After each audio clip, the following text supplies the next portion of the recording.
My 13-year-old nephew met my wife for the first time and said, "I've seen you before." She froze, and what happened next left me shaken. What unfolded after that moment changed everything I thought I knew. Hi. My name is Alex, and I'm a 30-year-old man who's been through a lot recently.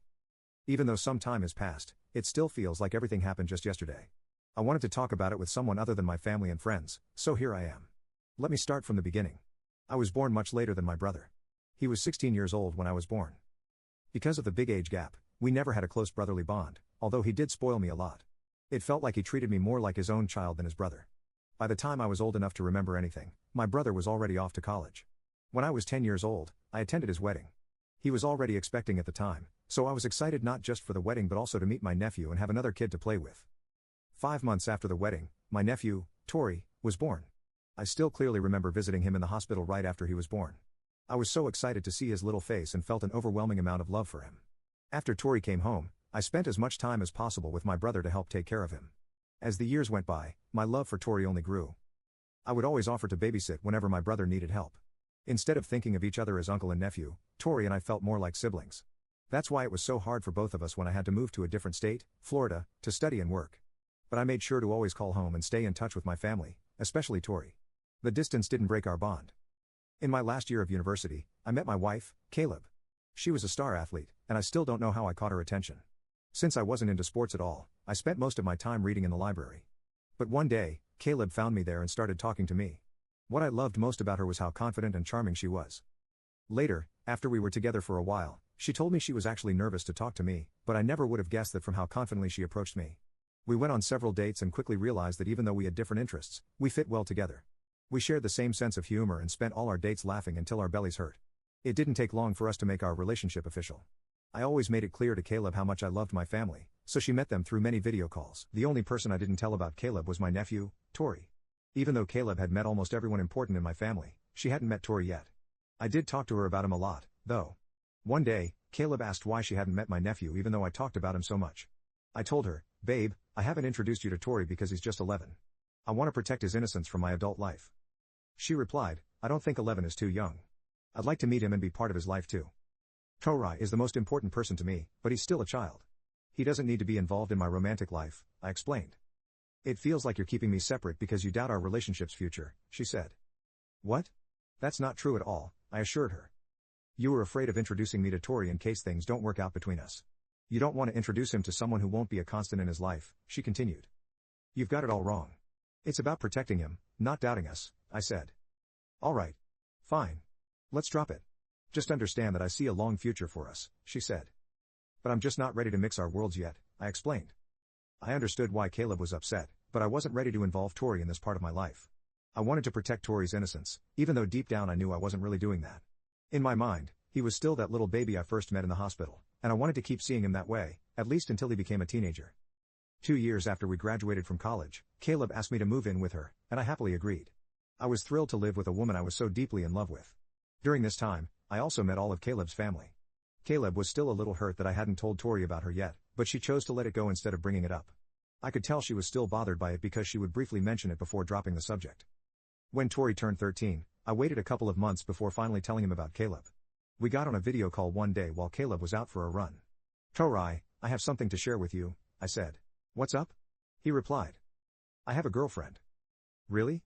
Oh my gosh. Tell me everything," he exclaimed. "Her name is Caleb. We met in college and have been together since my senior year." "Is she a good person?" he asked. "She's the best. You'd love her," I assured him. "I can't wait to meet her then." "Well, actually, we were planning to come for Thanksgiving." "Wait. Seriously? I've got bad timing." "What do you mean?" I asked, confused. "I got into that boarding high school I've been raving about for ages. I need to be there next month." "That's amazing, Tori. I'm so proud of you." "Yeah. But I won't be around for Thanksgiving." "Don't worry about it. I'm planning on marrying Caleb anyway, so you'll have plenty of time to meet her." "You're already planning weddings?" "I love it," he said with a laugh. Update. We spent the next half hour excitedly talking about Taylor's new school. I learned that Taylor would only have some time off, but now that Sarah and I were working, we couldn't just take off to go meet him. And when Taylor was at school, he wasn't allowed to use electronics for long periods. Taylor was fine with that because the school had so many extracurricular activities that would keep him busy and tire him out. By the end of the day, I was excited for him to experience new things. When Sarah came back from her run, I told her about the call. Once again, She was disappointed that she missed meeting Taylor, but she felt better knowing that I was ready to introduce them. She didn't mind waiting because she knew I wasn't purposely keeping her away from the most important person in my life. A couple of months later, while we were visiting my family for Thanksgiving, Sarah decided to propose to me. I couldn't have imagined a better time for her to do it. She knew how much I wanted my family to be there during my big moments. I said yes with the biggest smile on my face and tears streaming down my cheeks. We got married within the next year. Taylor, of course, heard the news and sent a text congratulating me. Sarah and I spent the next year meticulously planning our wedding. We wanted everything to be perfect. Since Taylor was still at school, there was no way for him to attend the wedding. I was crushed that he couldn't make it, but I knew his education was more important than an event like a wedding. Plus, Sarah comforted me by saying we could have a small ceremony after Taylor graduates to replicate our wedding. The wedding was a grand affair. Everyone laughed and cried, and I felt like the luckiest man alive. The love and support I received that day were beyond anything I could have imagined. I truly believed that the rest of my life would be blissful because I got to spend it with Sarah. And for the first year of our marriage, that was true. But then things started to go downhill.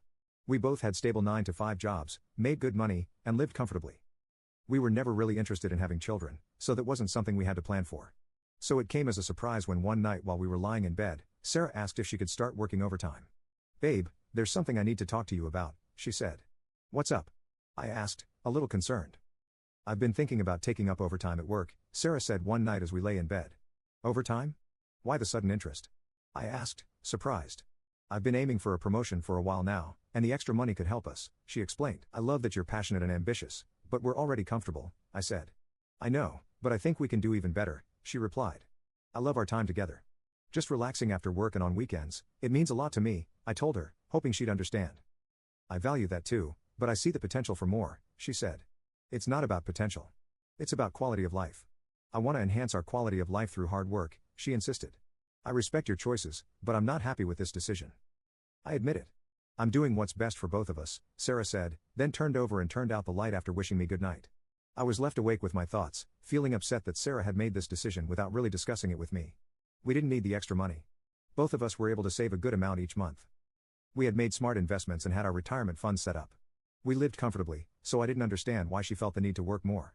But I figured that if Sarah was happy, I would be happy too. The next few months were torture for me. Sarah started coming home late and was usually too tired to do anything. She'd eat dinner and go straight to bed. She even worked on Saturdays and spent Sunday sleeping. I barely saw her properly most days, and I missed spending time with my wife. I tried talking to her about cutting back on work, but she always brushed me off, saying it was for our benefit. Eventually, after 6 months of this, Sarah did get promoted. I thought this would mean she'd have more flexibility with her time. While she did get more flexibility, it came with constant business trips. Every other week, she was flying out of state. It got to the point where it felt like I wasn't living with my wife anymore, just a roommate I barely knew. I didn't know what to do. One month, Sarah hadn't been home for more than 2 days, and that was my tipping point. I broke down in front of her, asking why she never spent time with me anymore. "Seriously, Alex, you're being so dramatic," she said, annoyed. "I'm not being dramatic. I'm just expressing my feelings," I said, hurt. "Well, you're being selfish. I'm working hard for a better life for us," she shot back. "I never asked for any of that. All I want is time with you. The simple things we used to do," I pleaded. "Right. Because sitting on the couch watching junk TV is so fulfilling. Stop being ungrateful," she snapped. "You're calling me ungrateful? I appreciate your hard work, but it's tearing us apart," I said, my voice shaking. "If I waited for you to tell me what to do, I'd be stuck doing nothing in life. Do you really think I'm holding you back?" She retorted, shocked. "You settle for less. You're happy with the bare minimum. I'm not like that. I want more from life," she said, her frustration clear. "I'm not settling. I'm content with what we have because it's enough for me," I tried to explain. "And that's your problem. You're too lazy to chase after better things," she said harshly. "I'm not greedy, Sarah. I value what's important over constantly working myself to the bone," I replied, tears filling my eyes. "You just don't get it, do you?" she said, storming out of the house, leaving me standing there overwhelmed by a flood of emotions. How could Sarah treat me this way? How could she look at me with such disappointment when she used to see me as the light of her life? I let it be for a while, trying to process everything. Eventually, Sarah's business trips became so frequent that she barely lived with me anymore. My heart is numb now. Update 2. I stopped talking to everyone as I sank deeper into depression. What pulled me out of my depression was a call from an unknown number. At first, I ignored the calls, but they were so persistent that I finally answered. I cautiously said, "Hello? Hello, Alexis. It's me, Troy," the voice on the other end said. "Troy? Oh my goodness. It's really you. How have you been? How come the new number?" I asked, surprised but thrilled. "I know it's been too long. I lost my phone and had to get a new one. Plus, it helped that I lost it right around the time I graduated high school. I'm so sorry I haven't kept in touch. Life got busy, and I let time slip away, he explained. Don't worry. I've been swamped too. Even keeping up with my own mom was tough. So how come the sudden call? I asked, curious. I picked a university in Florida, Alexis. I'm actually in Florida now, he said. No way. That's amazing. I'm so happy you're close by. We have to meet, I said excitedly. I was hoping you'd say that. I've missed you so much. Can we really meet up? He asked. Of course. Let's make plans. I can't wait to see you again, I replied, smiling. Me too. It's going to be awesome catching up, he said. We set a date for that weekend. I thought it was the perfect time because Cameron would be home that weekend, and I was eager to see Troy again. After all this time, I realized that Troy's university was only an hour's drive from where I lived, so we could meet up more often. That night, I called Cameron to share the news, but she didn't seem to care. I got upset and asked, why aren't you excited about meeting Troy?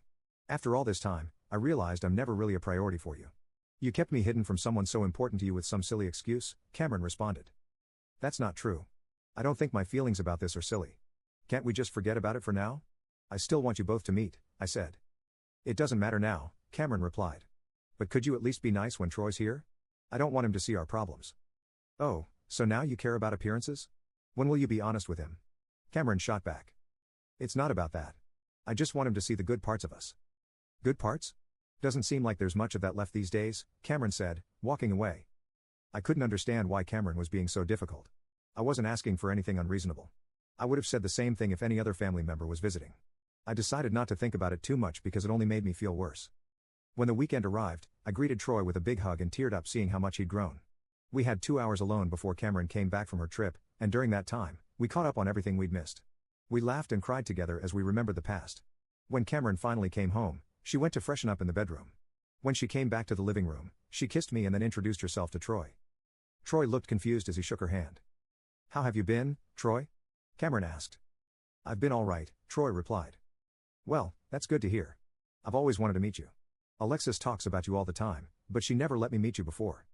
Yeah. I've been meaning to see you too. I'm glad we finally got the chance. What university are you attending? Cameron asked. I'm going to New College of Florida. Oh, really? Sorry, but you look familiar. I can't figure out where I might have seen you before, Cameron said. Troy hesitated. I'm not sure. You just look familiar. I noticed Cameron looked panicked. She was sweating and trembling. I asked her if everything was okay, but before she could answer, Troy gasped and pulled out his phone. I looked at both of them confused, wondering what was going on. I asked Troy and Cameron to explain what was happening. Cameron didn't say anything and tried to leave, but Troy stopped her, saying she wasn't going anywhere. I looked at Troy confused as he showed me his phone and asked me to look at the photos on it. In the photos, I saw text messages between two people who seemed like a couple. I was puzzled and asked Troy what this was about. Troy explained that he had made a friend at university. When they went to a party, his friend mentioned she was dating an older woman named Cameron. Troy showed me several pictures of this woman, and I realized it was Cameron. I asked Cameron if this was true. She tried to deny it and said, "Are you really going to believe a young boy over your wife?" "You're just avoiding the truth," Troy responded.